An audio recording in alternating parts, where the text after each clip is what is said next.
यशोमती मैया के नंद लाला।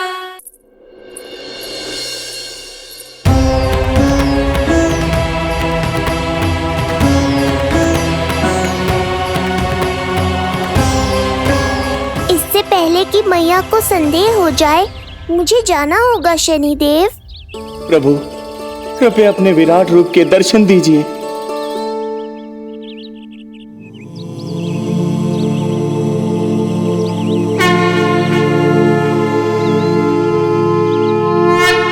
सशंख चक्रम सकिरीट कुंडलम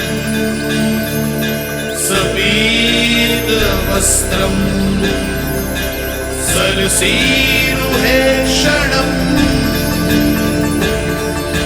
सहारवक्षस्थलशोभिकौस्तुभम् नमामि विष्णुं शिरसा चतुर्भुजम्।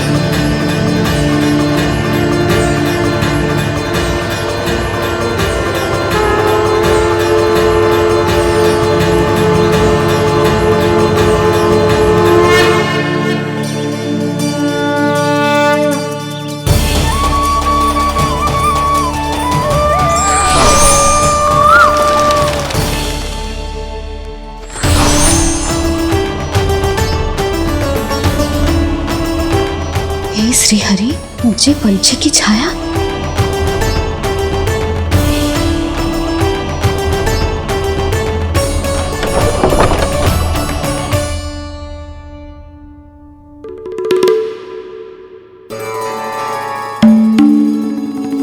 यशोदा, क्या हुआ? क्या देख रही हो? जानवर को लगो जैसे लल्ला की ना कोई पंछी की छाया हो। पंछी?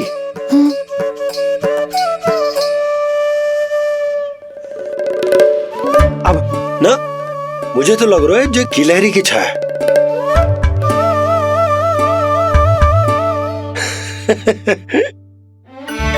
यशोदा, बालक नीलमणि है और बालकों वाले काम तुम कर रही हो। अरे प्रकाश और छाया से खेलने का काम लल्ला के लिए छोड़ दो। अरे परंतु ये देखो, झरोका खुलो है, ठंडी बयार चल रही है, लल्ला को ठंड लग जाएगी। बंद करो, जाओ। हाँ हाँ हाँ लल्ला, ए लल्ला।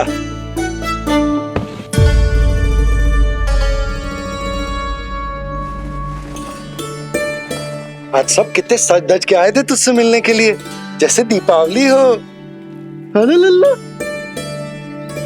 सिवाय इनके देखो।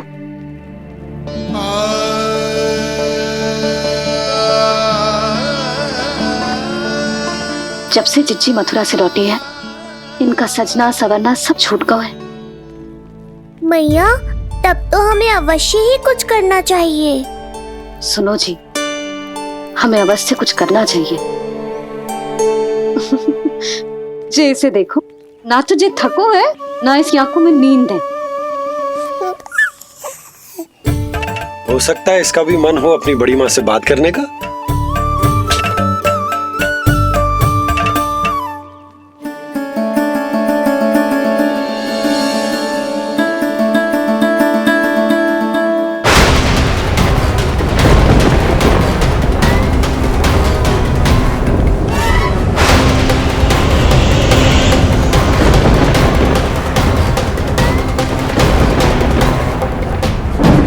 अरे लल्ला, डरने की क्या बात है? बस थोड़ी आंधी तो है।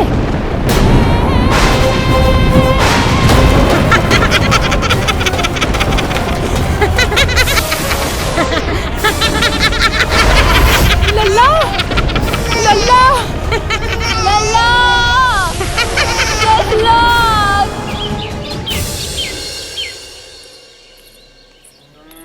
जिज्जी, अरे यशोदा, नंद भैया। चिच्ची, ये नीलमणि के षष्ठी पूजन का उपहार है।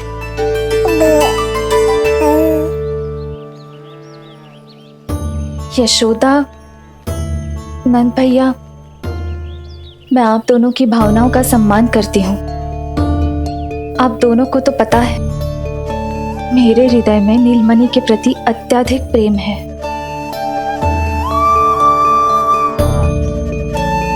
यशोदा, तुम तो जानती हो मैं ऐसे वस्त्र नहीं पहनती।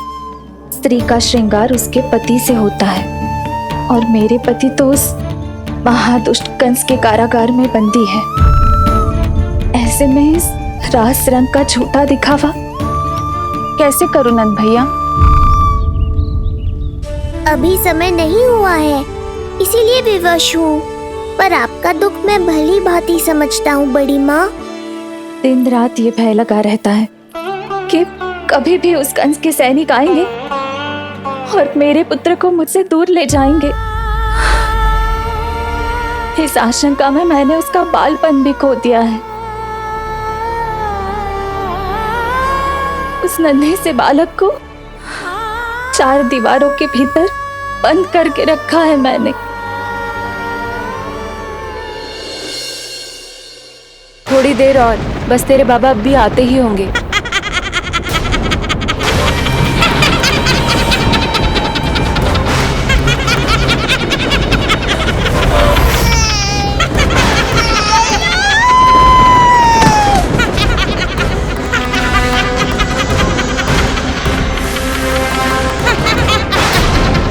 भाभी, आपका पुत्र हमारे नीलमणि का बड़ा भाई।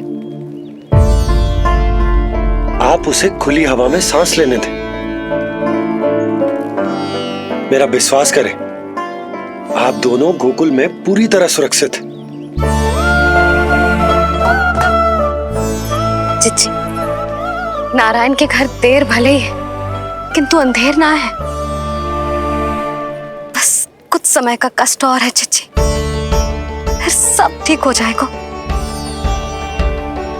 और ये देखो, नीलमणि स्वयं आओ है आपको उपहार देने के लिए। इसे भी मना करोगे आप? नीलमणि, बस आज हट मत करना। मैं तुम्हारी ताऊ जी से मिलूंगी ना, तब नए वस्त्र गहने सब पहनूंगी, साज श्रृंगार करूंगी, तब पूर्ण अधिकार से देना तुम अपना उपहार। किंतु आज नहीं। बड़ी प्रसन्नता की प्रतीक्षा में छोटी छोटी प्रसन्नताओं को त्यागना नहीं चाहिए बड़ी माँ। जीवन तो परमात्मा का उपहार है, उसे जीना चाहिए। चिच्ची, बड़ी प्रसन्नता की प्रतीक्षा में जीवन की छोटी छोटी प्रसन्नताओं का त्याग ना करना चाहिए। जीवन तो परमात्मा का उपहार है, जीवन तो जीना चाहिए। नंदराज, नंदराज, नंदराज, क्या हुआ? भोला, बंसी, तुम दोनों यहाँ? जी वो उपनंद जी ने कही थी कि आपको वार्षिक कर के बारे में स्मरण करा दूं, इसलिए हम दोनों चले आए। अरे हाँ, नीलमणि के आने की प्रसन्नता में मैं तो भूल ही गया था। अधिक देर होने पर कंस की दृष्टि में आने का संकट। कोई ना, मैं कल मथुरा जाकर कर जमा करा दूं। अरे किंतु कल तो लल्ला का पालना उत्सव है। सुनो जी, शीघ्र ही आना। भैया, हो सके तो अपने भैया और बहन देवकी का समाचार भी पूछ लीजिएगा। जी भाभी। इस बार कछु समस्या नहीं होनी चाहिए। ये बार आज मथुरा से कछु अतिथि आए थे, उन्हें पता चलो है कंस ने राजा वासुदेव और रानी देवकी को कारागार से बाहर निकाल लो है और अपने महल में रख लो है।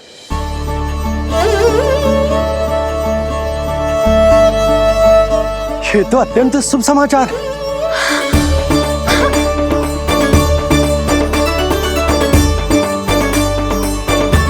तुमने पहले क्यों ना बताया? हमें लगो आपको पहले ही से पता होगी महाराज। अच्छा ठीक है, जाकर तैयारी करो, कल तुम दोनों भी मेरे साथ चलोगे। जाओ।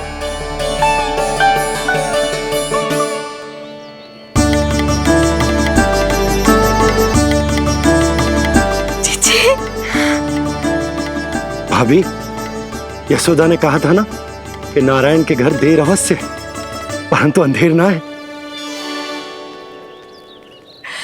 प्रतीत होता है हमारा नीलमणि सबके लिए सौभाग्य लेकर आया है। सच्ची भाभी, नारायण का वरदान है जे बालक। भाभी, अब हमें चलना चाहिए। और हाँ, कल वसुदेव भैया और देव की भाभी से बिना मिले वापस ना आऊंगा मैं। उन्हें कह दूंगा और बता दूंगा कि कितना स्मरण करते हो आप उन्हें। चिच्ची, शुभ समाचार मिलो है। अब तुझे उपहार स्वीकार करना पड़ेगा। हाँ यशोदा, अत्यंत शुभ समाचार आया है और अपने साथ ही आशा भी लाया है कि अब शीघ्र ही उनसे मिलना संभव होगा।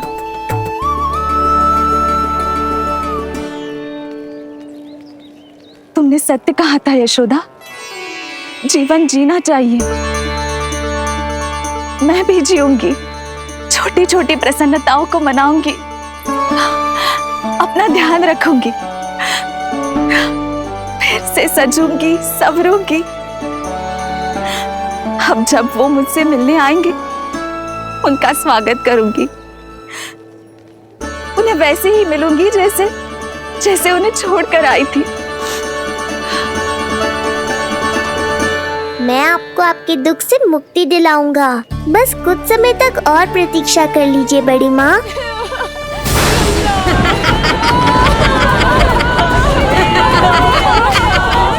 कब तक बचेगा शिशु विष्णु? आज नहीं तो कल तू मेरा निवाला अवश्य बन जाएगा। कल तुमसे भेंट होगी पूतना। कहाँ है तू शिशु विष्णु? शीघ्र ही तुझे आहार बनाऊंगी मैं। तुमने बहुत दुष्कर्म कर लिए पूतना। अब तुम्हारे आतंक का अंत करूंगा मैं।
चिंता क्यों करती हो मैया? मैं हूँ ना।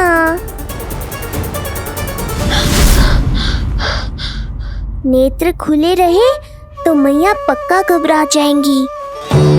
यशोदा, क्या हुआ? अरे बोलो ना, कोई बुरा सपना देखो।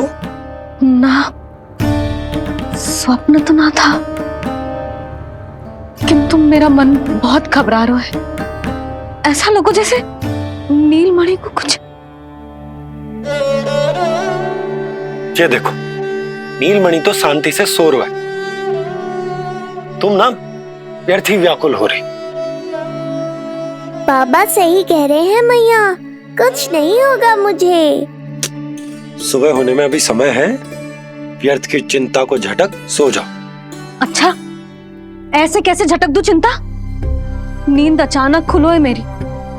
इसका अर्थ है अवश्य ही कोई बुरी दृष्टि है मेरे लल्ला पर।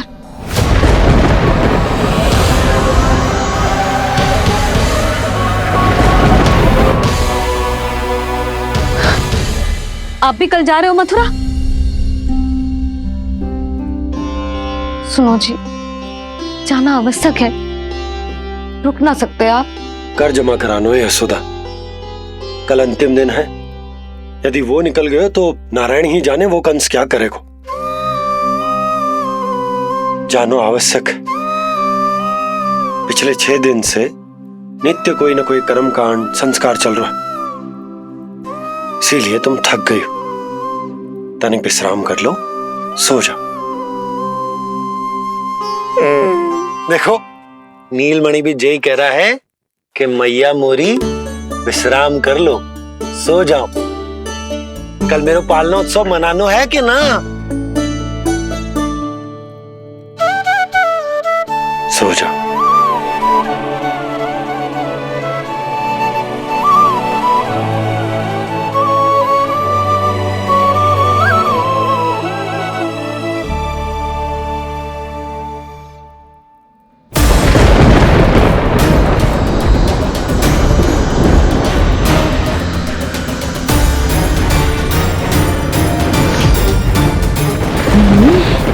शिशु की गंध।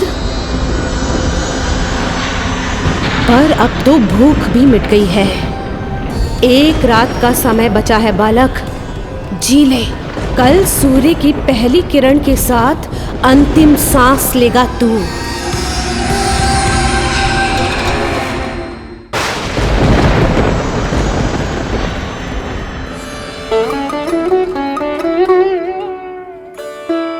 संतान के लिए मैया का कैसा अद्भुत प्रेम है ये। पूतना की छाया से ही इन्हें आने वाले संकट का आभास हो गया।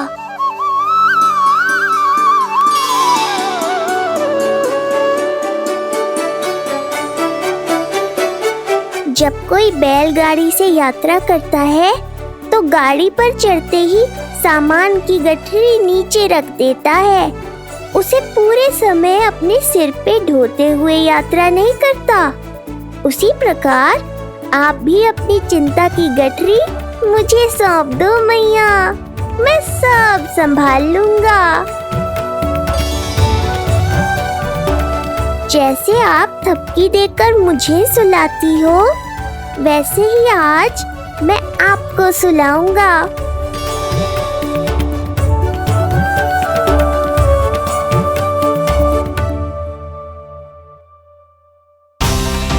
वचन देता हूँ मैया, जिसने आज आपकी निद्रा भंग की है, कल उसे चिर निद्रा में सुला दूंगा मैं।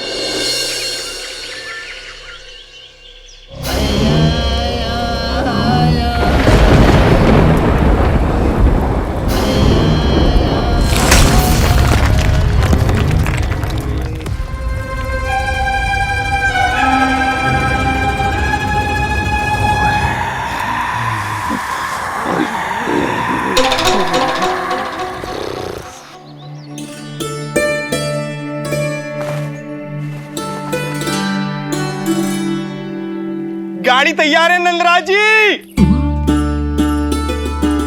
उपहार और मिठाइयाँ तो ठीक है, किंतु भोजन रखो है कि ना? हाँ भाभी, रख दियो है। और भोजन ऊपर रखो है कि मिठाई? भोजन ऊपर रखो है भाभी। मुझे लगो ही था, अब मिठाइयाँ पिचक जाएंगी ना। हाँ भाभी, तो अभी मिठाइयाँ ऊपर रख देते हैं। क्या होगा बंसी भैया, फिर मिठाइयों का रस भोजन में चला जाएगा ना। मैया ऐसे पूछताछ करोगी तो हड़बड़ा तो जाएंगे ही। अरे भोला बंसी, अरे भोजन और मिठाइयों को अलग अलग रखो भाई। यही कह रही हो ना यशोदा? अरे वाह, आज हमारा राजकुमार जल्दी उठ गए हो। इसे भी पता है पालना उत्सव में इसके बाबा ना होंगे इसके साथ, इसीलिए विदा करने आ गए।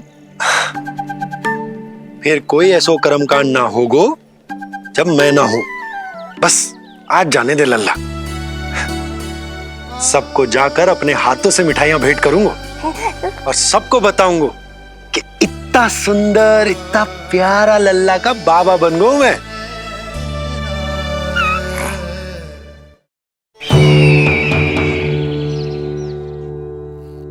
भैया के अत्याचारों की कोई सीमा ही नहीं। हमारे पुत्र को ढूंढने के लिए अब उन्होंने पूतना को आदेश दिया है। वो केवल महाभयंकर ही नहीं बल्कि मायावी भी है। हमें किसी भी प्रकार से ये सूचना गोकुल भिजवानी होगी। सत्य कह रही हो देवकी, मुझे भाई नंद को किसी भी तरह सावधान करना ही होगा, किंतु कैसे? हमारे लल्ला के बारे में जानकर सबसे अधिक कौन प्रसन्न होगा पता है? वसुदेव भैया। सत्य कहा आपने।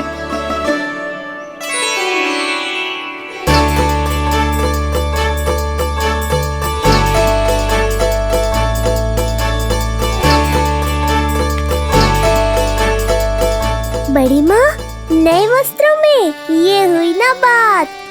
बहुत बहुत अच्छी लग रही हो रोहिणी जीजी, सच्ची।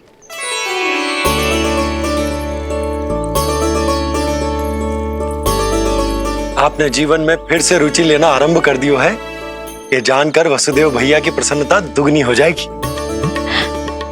ये उनके लिए मेरे हाथों से बनाए पेड़े मथुरा के पेड़ों से भी अधिक प्रिय है उन्हें। और ये देवकी की नवजात कन्या के लिए कहिएगा केवल वस्त्र नहीं है, अपना आशीर्वाद भेजा है मैंने। सच में यशोदा, नीलमणि एक आशा का दूत बनकर आया है मेरे जीवन में। नंद भैया, उनसे ये भी कहिएगा कि मैं और उनका पुत्र हम दोनों ही यहाँ कुशल से हैं। अगर ईश्वर ने चाहा तो शीघ्र ही उनसे मिलना संभव होगा। वसुदेव भैया और देवकी भाभी से बहुत सारी बातें करनी, यदि विलंब हो जाए तो चिंता मत कर। जाने से पहले लल्ला को हृदय से तो लगा लो।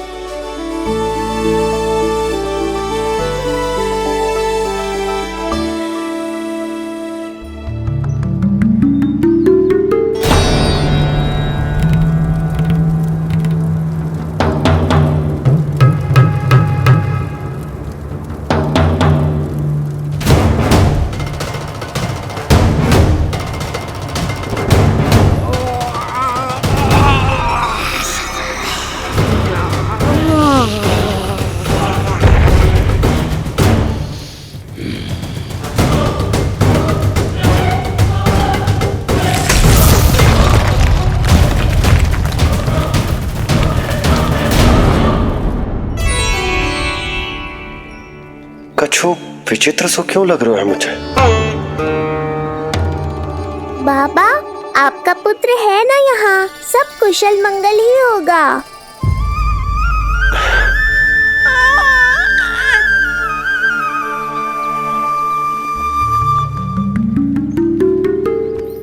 चलता हूँ। ध्यान रखो।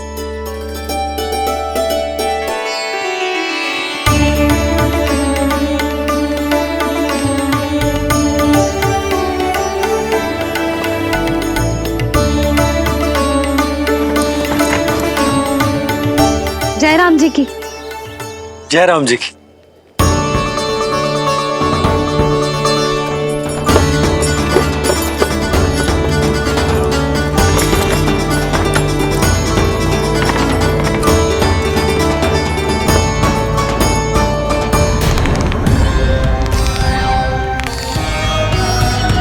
कहाँ से आरंभ करूं आज?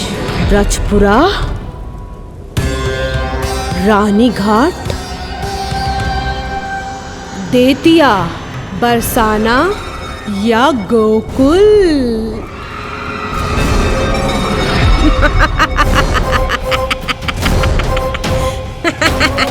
यही तो चाहता था मैं कि तुम यहाँ आओ।